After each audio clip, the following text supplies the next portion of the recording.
O eto na, Bongbong Marcos Jr. naaaning na, natatakot na, baka mapatalsik daw siya. Abay, mukhang hindi ka na natutulog, sir, ah. Oh shit!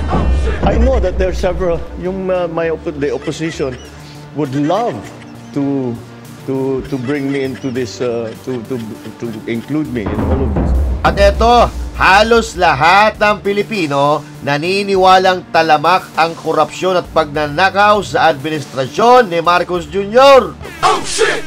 Ayon sa pananaw na laganap pa rin ang korupsyon sa pamahalaan, sa nakalipas na taon, tumaas ang nagbibigay ng opinyon na ang korupsyon sa gobyerno ay tumaas. At BP Sara Duterte, binanata ng attack dog ng Malacanang na mahilig kumain ng suka at panis na ulam.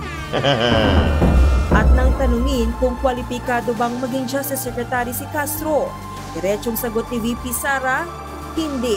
Mga kurap na bansa sa mundo, isa-isa nang pinatatalsik ng taong bayan ang mga kurap na politiko. Pilipinas, susunod na ba? Sinuspindi rin ng militar ang lahat ng pangunahing institusyon ng pamahalaan, kabilang ang Senado at ang Korte Suprema. Ang nasabing pag-aalsa ay bunga ng lingguhang kilos protest ng Gen Z laban sa korupsyon. Pag-uusapan po natin yan, maya-maya lang, mga kababayan. Yan ang Banateros, boses ng ordinaryong Pilipino. Banateros ay walang makakaawan. Para lagi kang updated. Ako nga pala si Bidaya ng mga oposisyon sa kasalukuyan ko. At sabi nga, galit na galit ang mga dapuhan ng Pangulong Duterte. Kung hindi ka pa nakakapag-subscribe, i-subscribe mo na yan! At syempre, eto na nga, magandang araw sa inyo mga banateros at mga kababayan natin Pilipino sa iba't ibang sulok ng mundo. Ako po si Buster Judea at nagbabalik na naman tayo para pag-usapan ng mga balita na may kinalaman sa ating bansa. At syempre tayo nagbabalik para painitin ang ulo ng mga magnanakaw sa gobyerno. Ayan na nga mga kababayan, so kumusta po kayo? Bago tayo magsimula, huwag kakalimutan na mag-subscribe sa ating channel, mag-like, mag-comment, at syempre mag-share ng ating mga video para lahat tayo ay masaya. Maliban na lang kung... Basta ang ating pusigaw dito, ikulong! Mandarambong! Ikulong! Mandarambong! Bong, bong, bong! Abangan po sa ating pagkabalik! Ayan, oo. Nakakahinga pa ba tayo, mga kababayan? Araw-araw na lang meron tayong natutuklasan, nakagaguhan. Alay, lalay, lalay. Buhay pa ba ang Pilipinas? Abay, buhay na buhay ang Pilipinas, mga kababayan. Ang Pilipinas ay mahal natin. At habang may nagmamahal na Pilipino, mananatiling buhay ang demokrasya, mananatiling buhay ang Pilipinas. Maliban na lang sa panggagahasa kasi nitong mga kawatan sa gobyerno na nagpapahirap sa bansang ito. Na kung ang bansa natin ay nagrereklamo, ay siguro lumuluha na yan ng dugo. Pero ito na, pag-usapan na nga natin mga kababayan ang mga kaganapan na nangyari ngayong araw, ngayon ba o kahapon. No? Pero kanugtong na ngayon yan, ngayong araw ng Huwebes mga kababayan. Dahil, ito oy, Auntie Claire, handa ka na ba? Matapang pa rin ba ang hiya mo? Abay, maganda-handa ka kasi... medyo masakit-sakit sa dibdib ang mga maririnig mo ngayon mula kay BP Sara Duterte, ha? Oo. Disclaimer lang, Auntie Claire Castro, ha? Medyo masasaktan ka ng konti sa maririnig mo, pero mukhang hindi ka naman masasaktan kasi kapal na mukha mo eh. Mukhang wala ka namang hiya na eh. O, Ante, simulan natin dito, Ante. VP Sara ang patutsyada sa Malacanang. Sa gitna ng tree planting event, sinagot ng bise ang mga pasaring ni Palace Press Officer Claire Castro na nagsabing nililinis daw ni PBBM ang mga kalat na iniwan na nagdaang administrasyon. Kabilang na riyan ang kontrobersya sa Pharmaly. Sabi ng bise, selective justice ang ginagawa ng Marcos administration. Hindi lang dapat sa administrasyon ni Pangulong Duterte. Kung meron pa sa administrasyon ni Pangulong Aquino, ni Pangulong Arroyo, lahat. Huwag silang selective. Huwag silang Duterte ng Duterte lang. At nang tanungin kung kwalipikado bang maging Justice Secretary si Castro, diretsong sagot ni VP Sara, hindi. Ang masasabi ko lang ay hindi siya magaling na tagapagsalita ng Office of the President because she brings embarrassment to the country. Nagdadala yun ng kahihiyan sa bayan. Wala pang bagong tugon dyan si Castro pero nauna na niyang sinabi na hindi totoo ang balitang magiging sekretary siya ng Department of Justice. Kapalit ng ngayon ombudsman na si Boying Remulla. Fire in the hole! Diba? Sa totoo naman, yung ginagawa kasi nila is selective justice. Selective investigation. At ang iniimbestigahan lang nila ay yung mga issue na papabor lang sa kanila. Yung makakasira sa kalaban nila and at the same time, yung maglilinis sa pangalan nila. Pero, kung ang issue or ang investigasyon ay maglilid na papunta sa pintuan nila, ititigil nila ang investigasyon. Diba? Blue Ribbon Committee, no? Malapit na eh. Malapit na buminggo kung sino yung mastermind, itinigil nila. Tapos may ICI na hindi natin alam kung ano ginagawa nila. So, ito kasi ang problema. Ang issue ngayon na sa administrasyon ni Marcos Jr. ay korupsyon. Diba? Yung korupsyon muna, Auntie Claire, ang unahin ninyo. Ha? Korupsyon na nabuking sa panahon ng administrasyon ni Marcos Jr. Ngayon gusto nilang imbestigahan mga kababayan yung Parmali. Diba? Wala namang problema na imbestigahan nyo yung Parmali. Pero tapusin natin pa isa-isa lang. Ito nga yung hinihingi ng taong bayan na panagutin ang mga kasalanan sa nakawan, sa gobyerno, sa kaban ng bayan ngayon na. Pero bakit parang Parmali ang pinagdidiskitahan nila? Diba? Korupsyon sa administrasyon ni Bongbong Marcos Jr. Walang problema pagkatapos nito. Lahat ng mga naging presidente, imbestigahan nyo, walang problema. Kahit imbestigahan nyo si Pangulong Duterte, walang problema. Imbestigahan nyo yung Parmali, walang problema. Kahit pa nga yung Parmali na yan, inimbestigahan na ni Gordon yan dati, wala naman siya napala. Diba? Pero, alam mo, grabe yun ha. Sabi ni VP Sara Duterte, Auntie Claire, malaking kahihiyan ka pala sa Pilipinas. Grabe, ang sakit nun ha. Sakit nun. Kung akong sasabihan nun, mahihiya ako. Kasi, ang tingin ni VP Sara sa'yo, wala kang silbi, wala kang kwenta, inutil ka, malas ka sa Pilipinas. Diba? Nagdadala ka ng kamalasan sa Pilipinas. Sa bagay, totoo naman sinasabi ni VP Sara eh. Dahil minalas talaga yung Pilipinas dahil sa inyo. Diba? Oo. So, yan kasi ang problema. Oo, yan kasi ang problema natin dito kay Auntie Claire. Walang maibalitang maganda, natural, magpo-focus yan sa pamumulitika nila. Diba? Wala nga naman siyang ire-report sa taong bayan na nagawa ng Pangulo niya na pwede niyang pagkaabalahan. So, kaya ngayon, ang pagkakaabalahan niya, yung sumagot sa mga kritiko ng amo niya. Diba? At ngayon, mga kababayan, mga banateros, nararamdaman na ni Marcos Jr. ang galit ng Pilipino. At damay na siya dito. Kahit ilihis pa niya ang issue papunta dyan sa kanya, madadamay siya dito. Dahil siya yung pumirma. Medyo naaaning na mga kababayan. At ang sabi niya, may mga gusto daw magpatalsik sa kanya. Medyo natatakot na, natataranta na ho siya. Eto, panoorin Diretsahan natin. ding sinagot ng Pangulo ang tanong ng bayan na sakaling umabot ang investigasyon ng maanumalyang flood control projects at budget insertion mismo sa Malacanang, handa kaya ang Pangulo na sumailalim sa investigasyon? I'm confident because I know what we did or did not do. I know that there are several, the opposition would love to bring me into this, to include me in all of this, but that's politics. That is not to do about corruption. That is to do about politics. Gusto nila akong tanggalin. Politics, ha?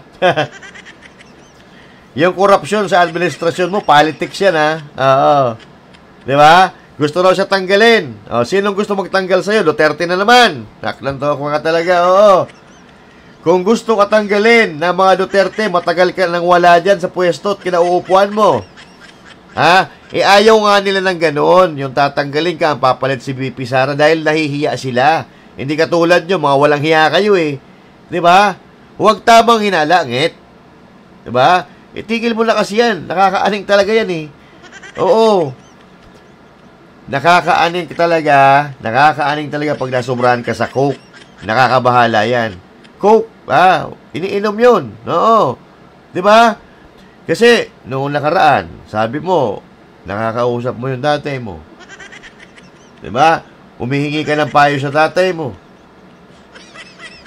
Anong maibibigay sa'yo na payo nun? Baka nag-hallucinate ka lang.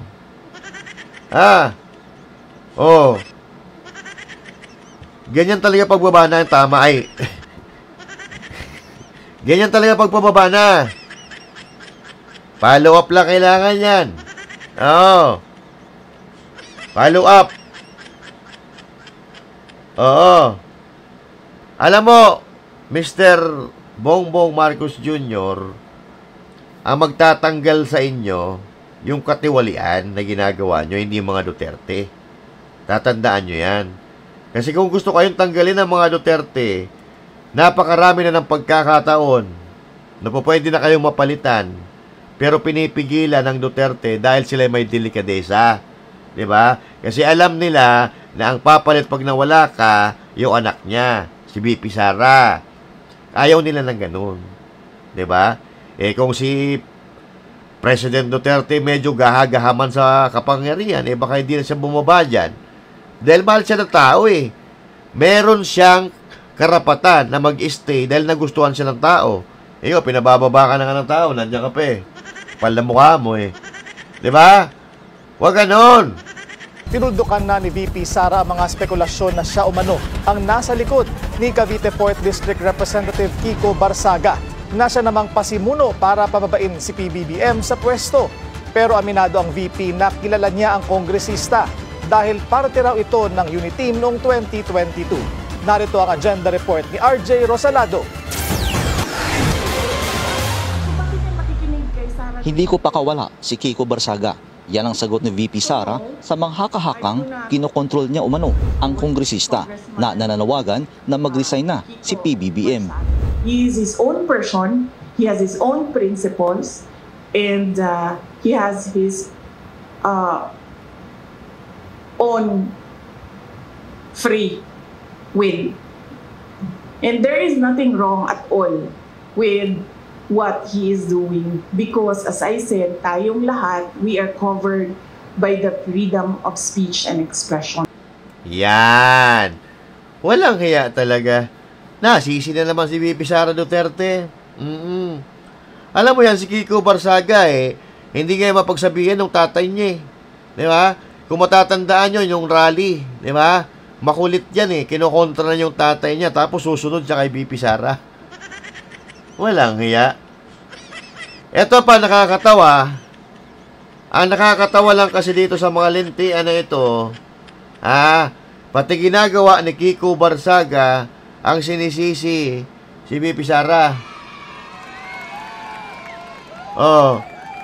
Sabagay, di natin sila masisisi kasi matindi ang popularity ni VP Sara Duterte. Pero totoo naman na meron talagang nananawagan na mag-resign si Marcos Jr. Pero ni minsan, hindi natin narinig sa bibig ni VP Sara na pinagre-resign niya si Marcos Jr., di ba? Talagang naaaning lang talaga. Kasi tingnan mo may mga nagwewelga dyan na hindi naman supporter ni VP Sara. Nadadamay pa nga si VP Sara sa kabulastugan ninyo Di ba? Ang issue, korupsyon sa administrasyon, flood control, farm to road market, Pero ang sinisigaw ng kakamping, Sara Duterte panagutin. So nadadamay pa nga si VP Sara Duterte tapos pagbibintangan mo na siya ang may kinalaman sa mga ginagawa ng Kiko Barsaga. Alam niyo kung bakit nanginginig sila? At hindi na alam kung paano nila aapulahin yung galit ng tambayan ng Pilipino. Ng sambayan ng Pilipino. Kaya naghahanap sila ng mababalingan. Naghahanap sila ng masisisi para mailihis na naman ang usapan. Kasi halos lahat ng Pilipino alam na may mga nagnanakaw, may mga magnanakaw at talamak ang korupsyon sa gobyerno ni Bongbong Marcos Jr. Ito. Halos lahat ng Pilipino ay sang-ayon sa pananaw na laganap pa rin ang korupsyon sa pamahalaan. Batay yan sa pinakahuling resulta ng September 2025, ulat ng Bayan National Survey ng Pulse Asia na isinagawa mula September 27 hanggang 30, 2025 sa 1,200 adult respondents. Nako. Sa resulta ng survey, 97% ang nagsasabing talamak pa rin ang korupsyon sa pamahalaan. 2% ang hindi makapagsabi kung laganap pa ito o hindi na. Samantalang 0.4% ang nagsasabing hindi naman ito laganap. Ayon sa Pulse Asia, sa nakalipas na taon, tumaas ang nagbibigay ng opinyon na ang korupsyon sa gobyerno ay tumaas. Hindi naman tumaas. Kayo naman, fake news kayo. Fake news. Ha? Sino magsasabing fake news niyan? Tampalin natin. Walang hiya. Alam na ng buong Pilipinas, buong mundo na may Pilipino. Ikaw na lang hindi nakakaalam? Ha? Na may korupsyon sa bansang ito? Ano ka? Tulog o nagtutulog-tulugan? Tanga o nagtatanga-tangahan? Ayan na. Kitang-kita nyo na sa survey.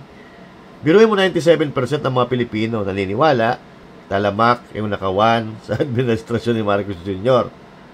Samantala, may 2% naman na nagsasabing hindi pa sila sigurado. At yung 0.4% nagsasabing hindi naman daw malala ang korupsyon sa Pilipinas. Meron pa? Meron pa talaga na nagsasabi na hindi pa malala at meron pang undecided talaga siguro yung 2% saka 0.4% na yan, yung mga tangang supporter ni Marcos Jr. yan. Di ba? Siguro kahit elementary alam na kasi 97% nga di ba? Supporters ng mga tanga, meron pa 2% saka 0.4% yung naniniwala na walang korupsyon. Harap-harapan na nakikita yung nakawan, gusto pang ipagtanggol yung mga kawatan. Di ba? Siguro nakikinabang, siguro naaambunan. Kaya, pikit bata na lang. Ganun ba? So, eto, kanino kasalanan na naman? Kasalanan na naman ng mga Duterte na alam ng tao ng 97% ng mga Pilipino na may nakawan sa administrasyon ni Bongbong Marcos Jr. Kasalanan ni BP Sara, kasalanan ni Kiko Barsaga. My God, walang hiya. Kasalanan nyo yan. Kasi ikaw, Bongbong Marcos, ikaw yung pumirma ng budget ng mga ninakaw. Hindi mangyayari yan kung hindi mo tinolerate or hindi mo inalaw yung bilyon-bilyong insertion na pinirmahan mo. Pinirmahan mo Sabi nga ni Saldi ko, sino ba naman hindi masisilaw dyan? Sino ba naman hindi matitempt dyan? Bilyon-bilyon dyan. Mali-malietang pera yan. Di ba? Lakas nyo magbinda kay BP Sara. Pero itong mali-maleta, para kayong mga patanga-tanga. Nagkukunyari na walang kinalaman. Di ba? Pero ngayon, mga kababayan, aligagana po sila. Dahil sa kabila ng pagtatakipan nila, hindi na nila napapaniwala yung mga Pilipino. Kasi dati akala nila maloloko nila tayo Masyado nilang inabuso, or masyado nilang in-underestimate ang utak ng mga Pilipino. And at the same time, masyado nilang inabuso ang pasensya ng mga Pilipino. Alam nyo kung bakit natatakot sila? Alam nyo kung bakit? Eto. Itinanggi rin ng bise na may kinalaman siya sa umano'y kuplat na malamang anya ay gawa-gawa lang din mismo ng mga taga-administrasyon. Wala namang destabilization na nangyayari Destabilization yung mga tao. At nai-insecure lang o natatakot lang yung administration sa lakas ng boses ng mga tao. Ayan. Doon sila natatakot. Sa lakas ng boses ng taong bayan na sumisigaw na panagutin, ikulong ang mga magnanakaw. Yan. Yan ang kanilang kinatatakutan. Kasi wala na ho sila magagawa kapag taong bayan ang gumalaw. Hindi na si Pipi Sara, hindi na to usapin ng Marcos, Duterte, Aquino and all that, hindi na, wala na eh. Ang issue dito, yung pagnanakaw. Kung sino nagnakaw, yun ang may pananagutan. 'Di ba? Kapag taong bayan na ang gumalaw, wala na kayong magagawa. Sigurado, Hawaii 2.0. Oo. Hawaii 2.0. At ito ang sabi ko kanina, hindi lang naman mga supporter ni Duterte ang nagrarally. Iba-ibang community, di ba? Oh. So, hindi mo ito pwede isisi sa mga Duterte kasi kaya may nagrarally dahil, kasalanan nyo naman. Nagawa kayong kasalanan, yung kasalanan na kayo naman talaga ang may kagagawan. Kaya sisi ng sisi. Turo ka ng turo, baka manuno.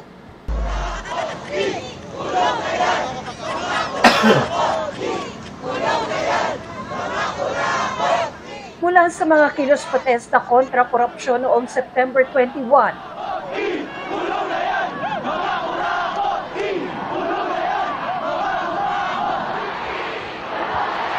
umabot na sa ibang pagtitipon ang panawagan para sa pananagutan.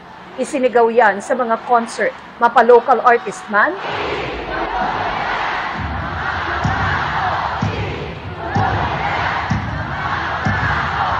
at kahit sa mga sports event. Nako.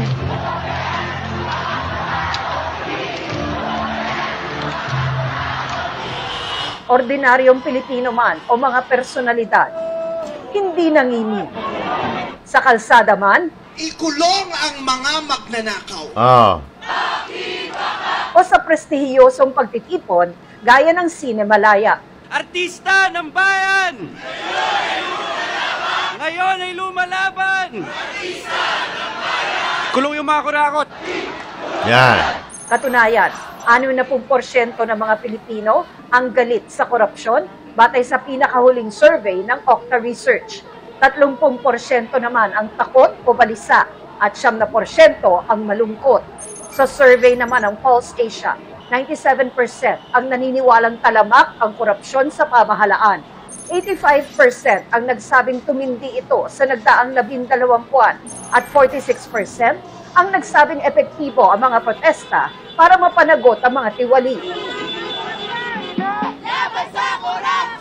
Kaya ilang Biyernes nang may mga protesta kontra katiwalian na itutuloy rin sa Biyernes ng ilang grupo sa iba't ibang bahagi ng bansa. Panawagan pa ng isang grupo, magsuot ng puti kada Biyernes at maglagay ng puting ribbon sa mga sasakyan at bahay.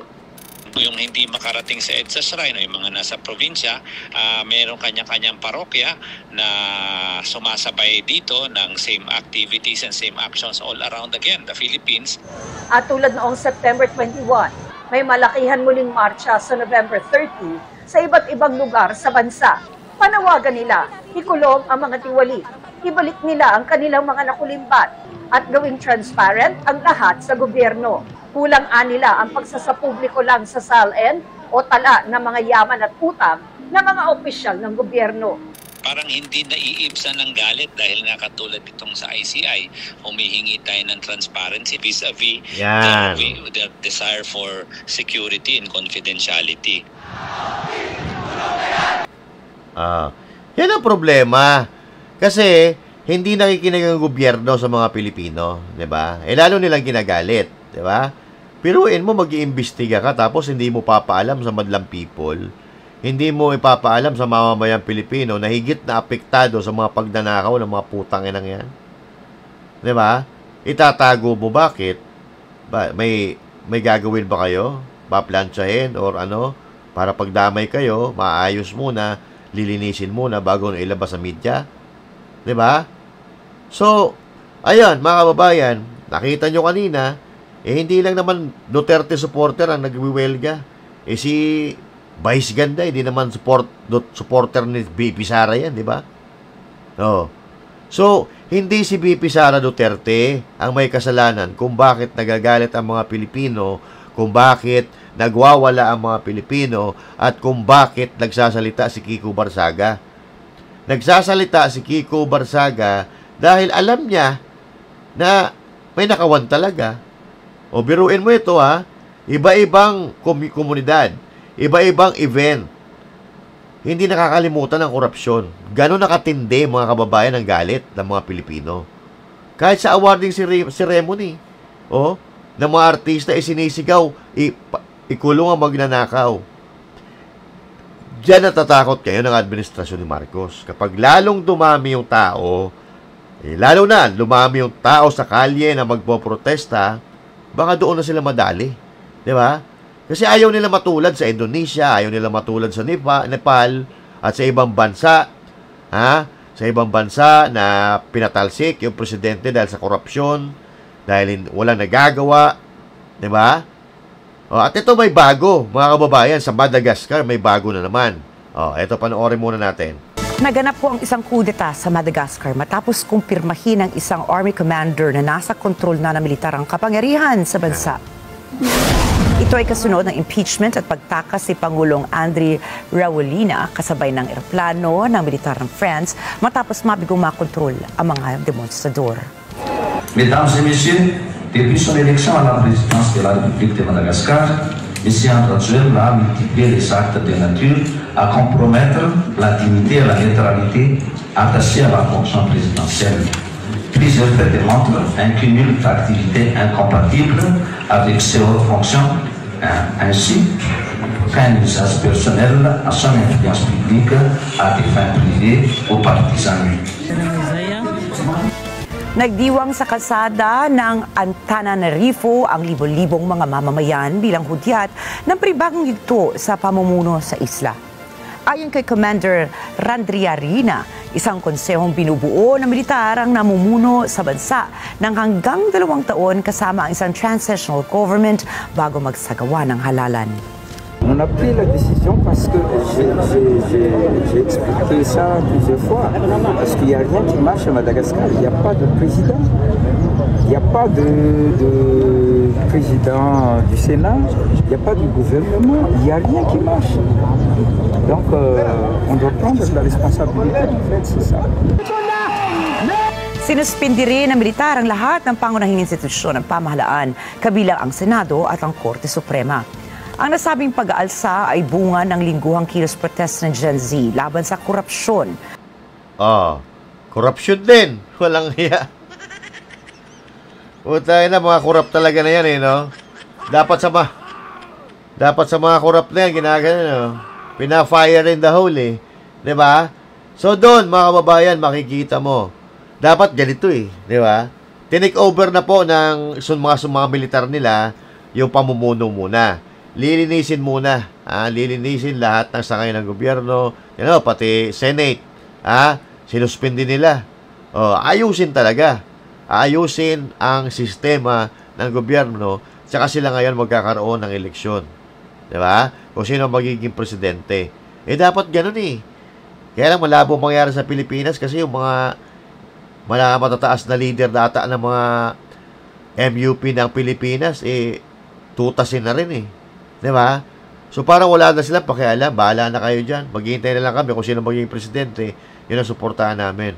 Wala silang pakialam dito sa nakawan Di ba? Di ba? Daylight, broad daylight, dinanakawan tayo. At may mga personalidad na pinangalanan na leader ng bansang Pilipinas. Wala, hindi sila gumagalaw. Pero alam ko naman yan na may chain of command, may commander-in-chief, okay lang yan, naiintindihan ko. Pero ako alam ko naman pagka maraming tao ang lumabas at nanindigan, nagprotesta, wala na rin silang magagawa, kundi pagbigyan ng kahilingan ng taong bayan. At ito, mga kababayan, ito na mga balita na ito, ito ang kumikiliti dito sa mga korap na yan. Kinikiliti ang mga tiyan yan. Sa sobrang takot. Kasi baka mangyari din sa Pilipinas ang mga ganyang kaganapan. Kasi anong dahilan ng pagwawala ng tao dyan sa Madagascar? Nakawan din. Corruption din. Pareho ng problema sa Pilipinas. So, posible magaya. Di ba? Indonesia, Nepal, tapos Madagascar. So, isa pa po, kinatatakutan nila, wala na pong naniniwala sa kanila. Wala na pong naniniwala sa kanila. Kahit pilit nilang i-portray na okay sila, pero alam nila yan sa sarili nila na wala nang naniniwala sa kanila. Kasi mismo yung ICC na mag-iimbestiga kuno na binuo nila, wala na akong naniniwala eh. Sino ba maniniwala dyan na sikreto ang pag-iimbestiga? Di ba? Alam mo na, napaplansya yun eh. Bago ilabas sa media, lilinisin na nila ang balita. Sisiguraduhin nila na hindi madadawat yung pangalan nila o yung mga pangalan ng mga kaalyado nila. Kaya nga si attorney galit-galit Tingnan mo. Mga inutil kayong mga ICI kayo dyan, mag-resign na kayo. Willing kayo to compromise para may transparency. Gago nyo talaga, no? Kayo pa willing mag-compromise sa amin, sa mga tao. May constitutional right kami to information, di ba? Mga gago kayo dyan. Kaya nga. Na kami sa patutaan nyo, mga kahayupan na walang mananagot. Si Romualdez pa ngayon ang hero.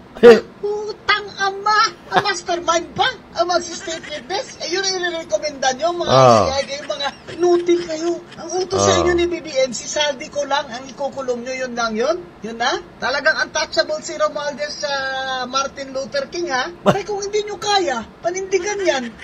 Putang aman yung ICI na yan, wala nang trust ang tao sa inyo, ay mag-resign.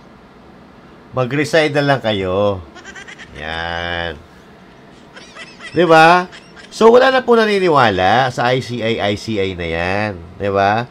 Isa pa ito, si Atty. Rowena Guanzon, sikat na sa social media So, marami makakapanood dyan. At sinishare pa natin yung video. Malalaman na mga Pilipino na pinaggagago talaga tayo. Abay, grabe, galit na galit si Torny, Bagay. Sino ba naman hindi magagalit? Paulit-ulit na panluloko ng Marcos Jr. na ito. Di ba? Paulit-ulit tayong ginagago. Pero ito matindi. Dahil sa korupsyon, mga kababayan, yung nakaraan pinag-usapan natin, 1.7 billion Pero ito, alam nyo kung magkano nawawala sa Pilipinas dahil sa mga magdanakaw na ito? Ito. Mahigit 100 bilyong piso na ang nawala sa ekonomiya ng Pilipinas dahil sa mga ghost project kontra baha, ayon yan mismo sa Finance Department. Apektado rin ito ang credit rating ng Pilipinas na isa sa mga batayan ng pamumuhunan sa bansa. Nakatutok si Ian Cruz. Dahil sa umunay katiwalian sa maraming flood control project sa bansa, naunsyami ang pagtaas sana ng credit rating ng Pilipinas na batayan pa naman ng ibang bansa, institusyon o mga negosyante sa pagpapautang o pamumuhunan. Inamin niya ng Finance Department matapos ang Senate hearing para sa hinihingi nitong 37.78 billion pesos na budget para sa 2026. Kung wala itong flood control, we met with S&P, they were ready to give us a credit rating upgrade. Yan. This year.